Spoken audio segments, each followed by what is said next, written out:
Welcome back to the sweatshop. In today's video, we're going to be working on this 2010 Honda Civic. What we're doing in today's video is we are swapping out our front rotors and pads. As you can see here, we got some wonderful brand new brake pads. These are Akabono, so they come with the hardware. These here are some regular coated rotors, nothing super special. Just make sure whatever you do, you get some nice coated rotors and a decent set of pads. That being said, definitely cuts down some time if you get pads that come with hardware, because cleaning up the hardware can add quite a bit of time to the job, which nobody wants to do brakes. Well, nobody wants to do any sort of hard work anymore, I guarantee you that. But shit, I don't, that's for sure. Not anymore. Anyhow, my personal problems are not yours. Let's go ahead now and tell you what we're going to be doing exactly. If you've watched my videos in the past, you will know I will be giving you the torque specs. However, the Civic does come with many different variations. It is best to go ahead and check out your specific model to make sure you have the correct torque specs for the components that we will be touching today. That being said,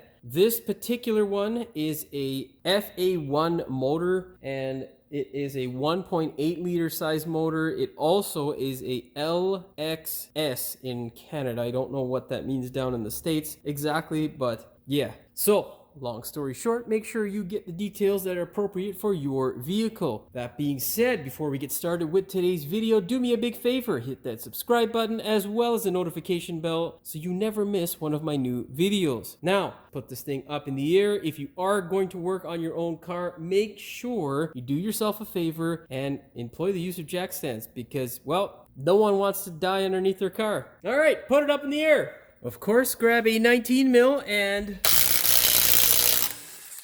grab a number 3 Phillips bit on a gun and just wind these guys out. These ones here look to be loose, and they are. Anyhow, if yours are not wanting to come out quite easily, don't go ahead and blast it with your gun. Get yourself an impact driver, which is basically a handheld impact driver that you smash with a hammer. That usually does the trick. Grab a flat screwdriver, shove it in between the caliper and the outer pad, and just pry this guy forward. Depending upon how easy this goes and whether those sliders are seized, you can see this one here is, oh, it's jammed up there, but it wasn't actually seized. Oh, this wasn't put back into place properly. Great. Anyhow, we're going to be taking care of all that wonderful stuff. Grab a 12 mil.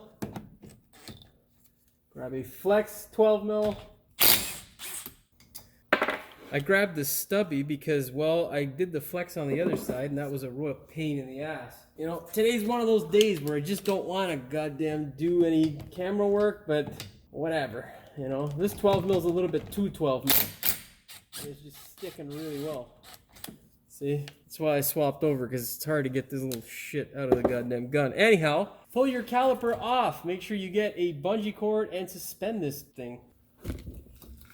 Don't kick the camera, and also don't put the car up so goddamn high you can't actually suspend this thing. Okay, I'm gonna go do this off camera now.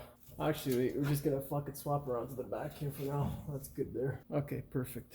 Now you can see there on this side, we don't have much pad life left, unfortunately. We have a little bit of uneven wear. We have quite a bit on the outside pad on the other side, but not much on the inside as well. Plus, you'll see when I pry this wonderful thing out, well, it's worse on the other side, but the rotor isn't in the best of shape. You can see there we got a bit of grinding, in case you're wondering why it is we are replacing these brakes. Now, grab a 17 mil and hammer.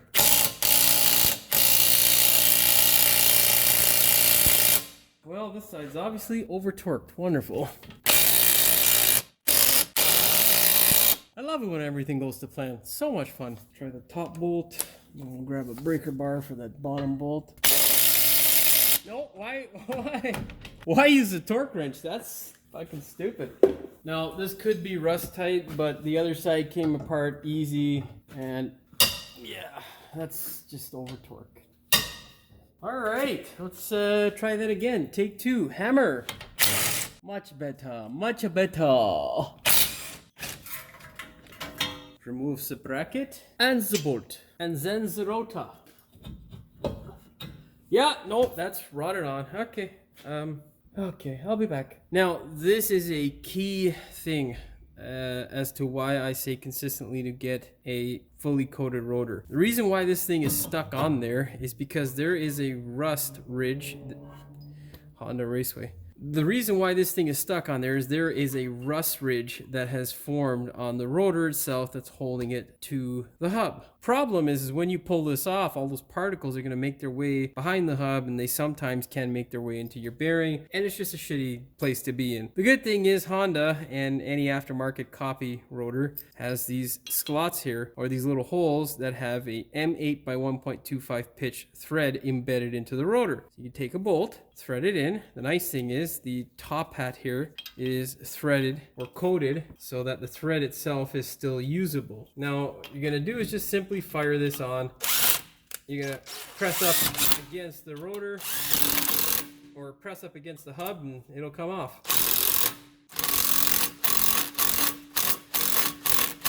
Of course, why would it be easy? Let's fucking give this guy a swing here just a bit. All you want to do is just try to get it a bit square. That way it doesn't trip. That way it doesn't strip and you can get the stupid thing out.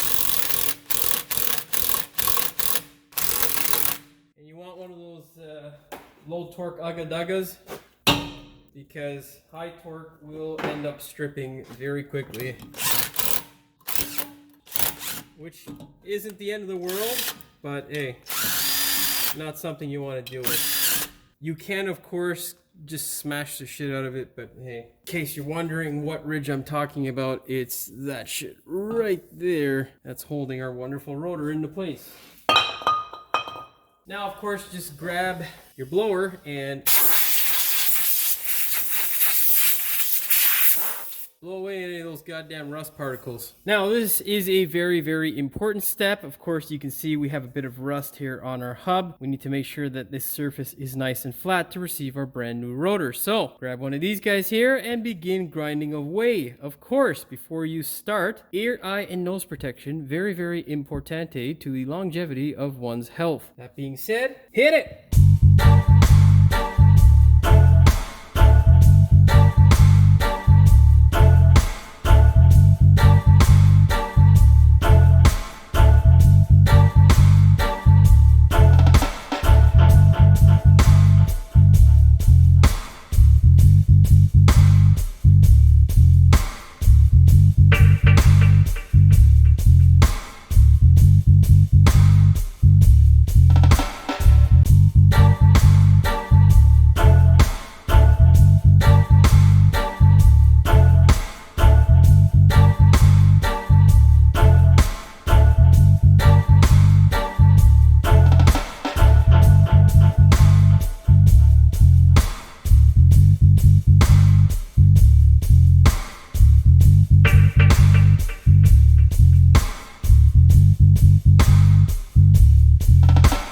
Of course, this is basically the result you should end up with. Now we need to protect it, and anti-seize is your friend. You're going to put a gob of it on and just spread it around the hub. You want the thickest portion around the hub centering ring, or this portion here that I'm doing right now. Basically, you want that guy to be thick enough so that you don't get any rust forming in that area, and that way you never have to kick your rim off of your car. Then on the rest of it, you want to spread it thinly, not too thick, not too thin. Essentially, you want to keep the rust away, and you want to make sure that your wonderful hub doesn't have any bristles hiding on the surface. That way, you don't end up with a wobble. It looks funny on camera, but I can assure you there is a good amount of anti-seize throughout. It's just refracting weirdly. Anyhow, grab your wonderful brand new rotor. Try not to hit the camera if you're recording. Slide it on into place. Now, there is a torque spec for these little guys here. I will not be torquing them because to hell with that.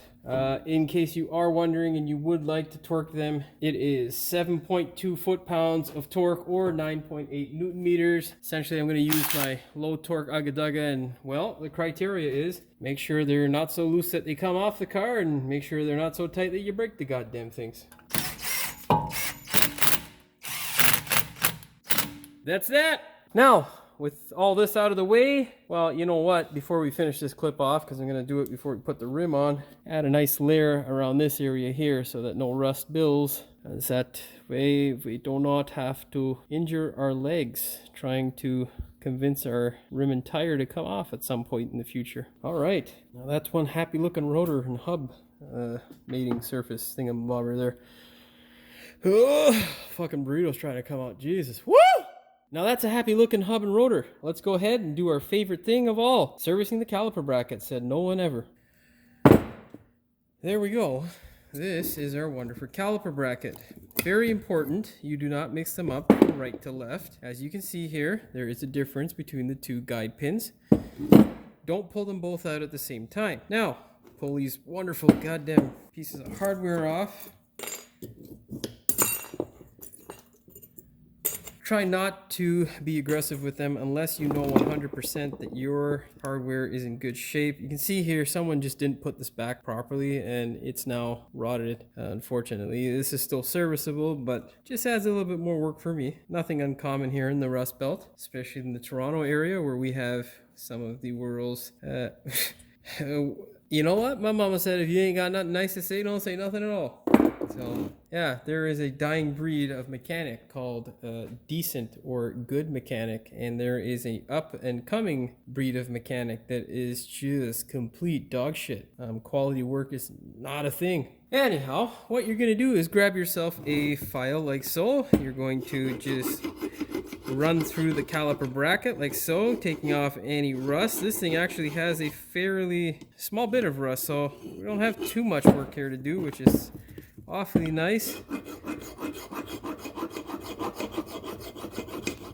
Don't know when it's been serviced. Now this thing doesn't have all kinds of mileage on it, so luckily there hasn't been too many idiots who have serviced this thing.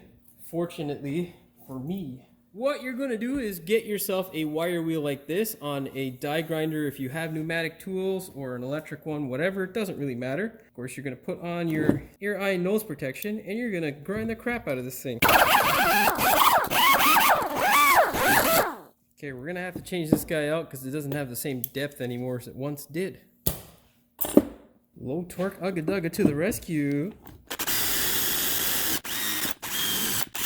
Now, this here is what we're looking for. We're gonna get that little piece of rust out of there, but essentially you want it to be completely rust free and nice and sexy. So you want that gone and this to appear. Now I'm gonna go do all the rest and I shall be back. Okay, so some time has elapsed. It's been about roughly 25 minutes. And you can see here I've done some work. We have obviously our clips installed and whatnot, and that's what you should end up with. Now, of course, before you install your clip, you want to give this thing a nice coat of paint. And as you can see there, gotten rid of all of our rust. It's nice and square. There's no more exposed metal.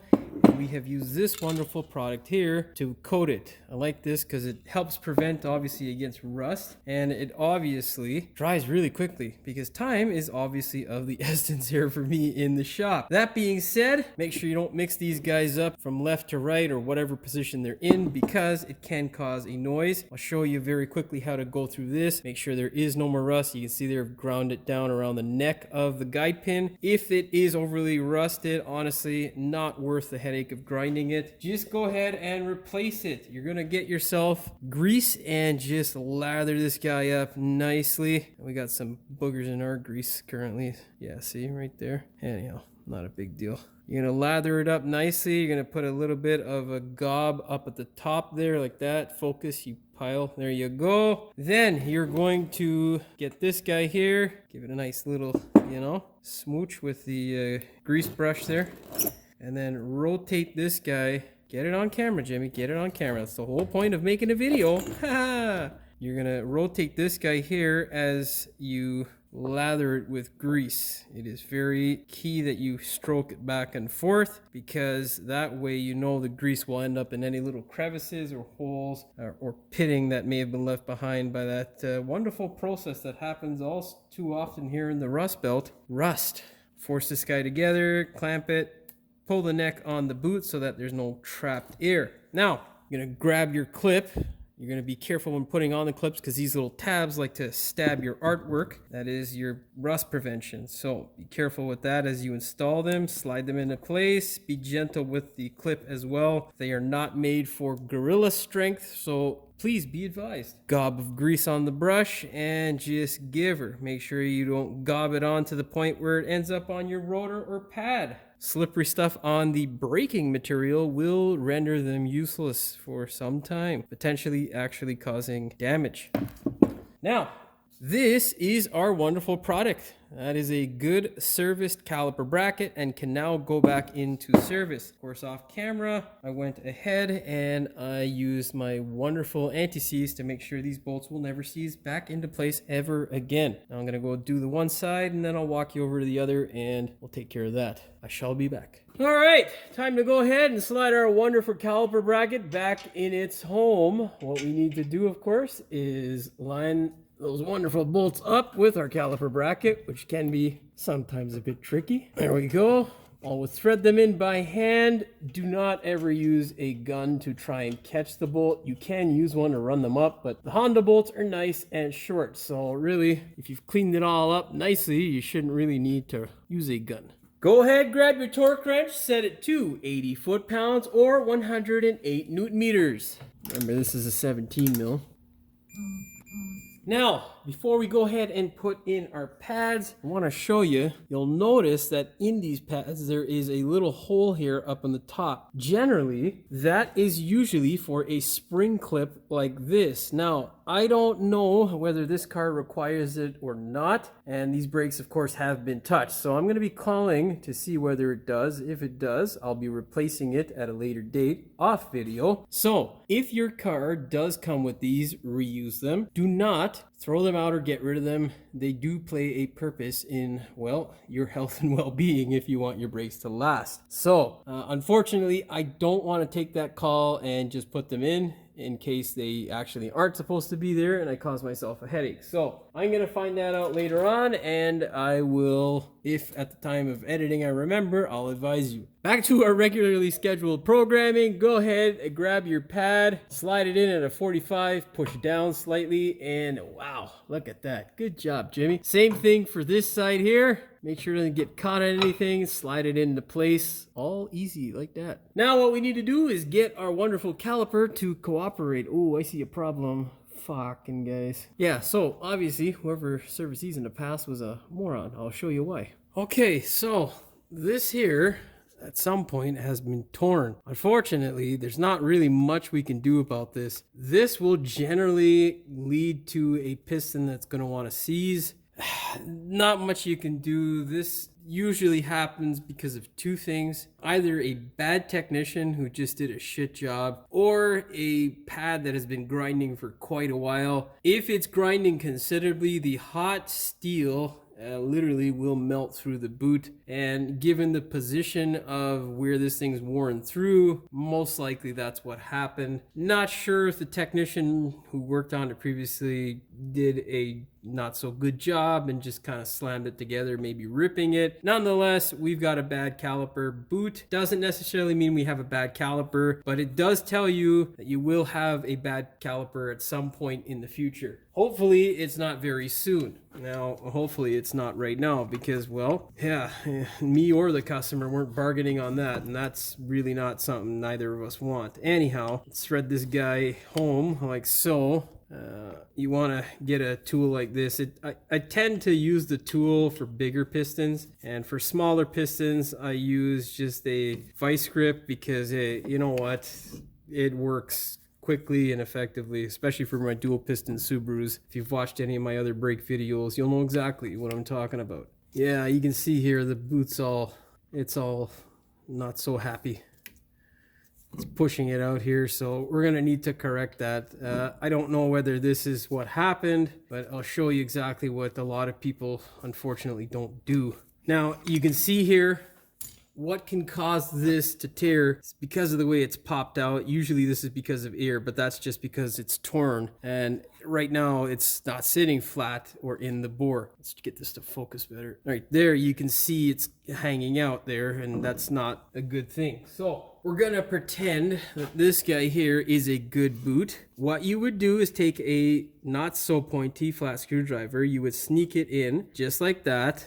And you don't want to push very hard at all, just enough to where you get up to the seal, and then you want to pull up slightly and the air will come out. In this case, there is no air, so we're just going to push this guy back in here so that the chances of dirt or moisture going in there is slightly less. Unfortunately, it's not such a good situation, so the customer is not going to be happy about this, unfortunately. If you have any dirt, just scrape it out.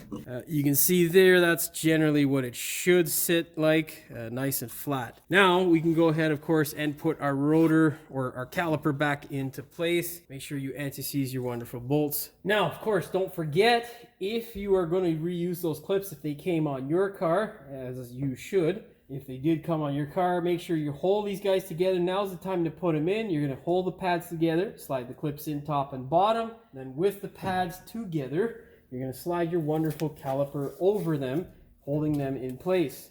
Make sure you do not nick the rubber boot when putting it on, and make sure that this guy here, our wonderful hose, is not in any stressed position. If it is tangled up for whatever reason, make sure you free it up. You do not want that thing bound up because it will not function properly and you will have an issue with your braking system. Should be in its natural position and not twisted up or humbugged in any sort of way. Obviously, you always twist those guys home by hand. If you're in this situation, remove the goddamn socket from the gun and twist it home by hand. It is such a pain in the ass sometimes. We're gonna end up just twisting this guy home with this socket instead, because I can't get this goddamn thing off. You know what, let's try. Oh fuck, try to eat my hand, son of a bitch.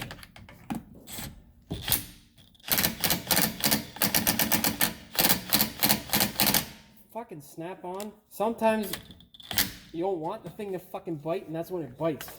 Son of a bitch. Well, sometimes they don't listen, you gotta beat them.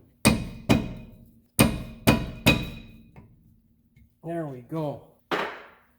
Never use steel on one of your beloved snap-on sockets. Only rubber will do. Grab your torque wrench, set it to 25 foot-pounds or 34 newton meters.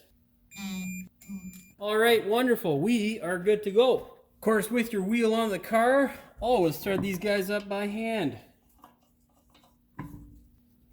Grab your 19 mil, force this guy into the hub, and fire.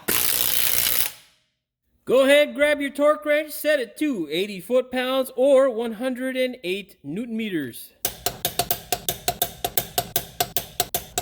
We are good to go. Well, that is it for the heavy lifting. The very most important step now is to go ahead, sit in the driver's seat, and pump the brake pedal until it gets hard underneath your foot. If it does not, you have a problem. Of course, once it gets hard underneath your foot, you can fire the car up, take this thing for a test drive, make sure all is well with your Honda, and you are good to go. Of course, don't beat it right out of the gate. Make sure you give the brake some time to bed and brake in properly, and then you go ahead and use as normal. Make sure you don't have any squeaks, leaks, and issues that tissues just won't solve, and you are good to go. That being said, I hope you found the video entertaining as well as informative. If you did, please like, share, and subscribe. Don't forget to hit the notification bell so you never miss one of my new videos. And as always, thanks for watching. We will see you in the next one.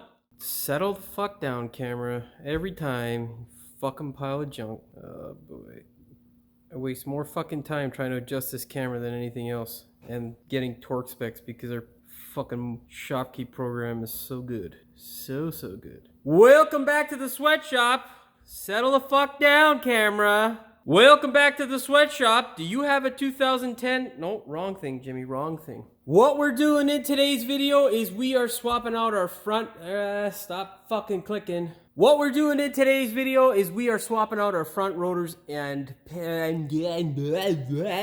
something that Akabono. Let's go ahead now and get set to fucking do this shit job. God, I'm so fucking positive. You know, it's not even the job. It's just all the shit you gotta deal with on a regular basis that makes life such a fucking pleasure sometimes. Of course, my personal problems and thoughts are not your issues, so... Of course, the Civic does come with a few different variations, so it is wise to check out your specific model, year, and make. What the fuck did I just say?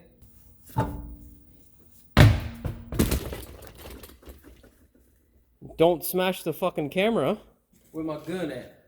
Where my gun at? Where's my fucking gun at, bro?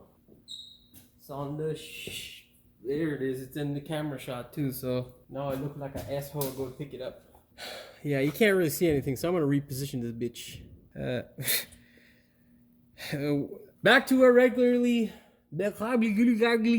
Grab your torque wrench, set it to 25 foot-pounds or 35 newton meters. Fuck. Oh god, that burrito's killing me.